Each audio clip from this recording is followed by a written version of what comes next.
Rope ಆ್ಯಕ್ಸಸ್ಸಿಗೆ ಬೇಕಾದ equipment ಅಂತ ಹೇಳ್ತೀವಿ. ಈಗ ನಾರ್ಮಲಿ ನಿಮಗೆ ರೋಪ್ ಆ್ಯಕ್ಸಸ್ ಹೆಂಗೆ ಕಾಣುತ್ತೆ ಅಂದರೆ ಹೇಗೆ ಅಂದರೆ ಈಗ ಊರ ಕಡೆ ಎಲ್ಲ ಹಳ್ಳಿಗಳ ಕಡೆ ಎಲ್ಲ ಹಸು ಕಟ್ಟಲಿಕ್ಕೆ ಮತ್ತು ದನ ಕರು ಕಟ್ಟಲಿಕ್ಕೆಲ್ಲ ಯೂಸ್ ಮಾಡ್ತಾರೆ, ಮೇಕೆ ಎಲ್ಲ ಕಟ್ಟಲಿಕ್ಕೆ. ಅದರಲ್ಲಿ 1-2 ಥರದ ನಾಟ್ ಅಷ್ಟೇ ಇರುತ್ತೆ. ಬಟ್ ನಮ್ಮಲ್ಲಿ ಈಗ ಡಿಸಾಸ್ಟರ್ ಮ್ಯಾನೇಜ್ಮೆಂಟ್ ಅಂತ ಹೇಳ್ತೀವಿ. ಅಂದರೆ ಈಗ ಪ್ರಕೃತಿ ವಿಕೋಪಗಳಾದಾಗ ಯಾರು ನಮ್ಮನ್ನು ಕಾಪಾಡ್ಲಿಕ್ಕೆ ಬರ್ತಾರಲ್ಲ ಫೋರ್ಸು, ಅವರೆಲ್ಲ ಈ ಥರ ನಾಟ್ನೆಲ್ಲ ಹೇಗೆ ಯೂಸ್ ಮಾಡಿಕೊಂಡು ಜನಗಳನ್ನ ಕಾಪಾಡ್ಬೋದು, ತೊಂದರೆ ಸಿಗಾಕೊಂಡಿರೋರನ್ನ ಕಾಪಾಡ್ಬೋದು ಅನ್ನೋದನ್ನ ಇವರು ಈ ನಾಟ್ ಮುಖಾಂತರ ಇದು ಮಾಡ್ಬೋದು. ಏಕೆಂದರೆ ನೀವು ಅಲ್ಲಿ ರೆಸ್ಕ್ಯೂ ಎಲ್ಲ ಆಪ್ರೇಷನ್ಸ್ ಮಾಡುವಾಗ ನಿಮಗೆ ಏನೋ ಹಾರ್ಡ್ ಮೆಟೀರಿಯಲ್ಸು ಕಬ್ಬಣ ಆಗಲಿ ಅದಾಗಲಿ ತೊಗೊಂಡು ಹೋಗೋಕ್ಕಾಗಲ್ಲ. ಏನೇ ಇದ್ರೂ ಕೂಡ ನಾವು ರೋಪಲ್ಲೇ ಎಲ್ಲ ಎಕ್ಸಸ್ನು ಮಾಡಿಕೊಂಡು ಕರ್ಕೊಂಬರ್ಬೇಕಾಗತ್ತೆ.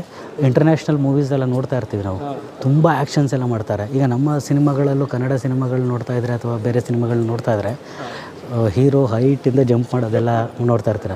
ಆದರೆ ಆ್ಯಕ್ಚುಲಿ ಅವರು ರೋಪೆಲ್ಲ ಆ್ಯಕ್ಸಸ್ ಮಾಡ್ಕೊಂಡಿರ್ತಾರೆ ಇದೇ ಥರ, ಬಟ್ ಅದು ಕಾಣಲ್ಲ.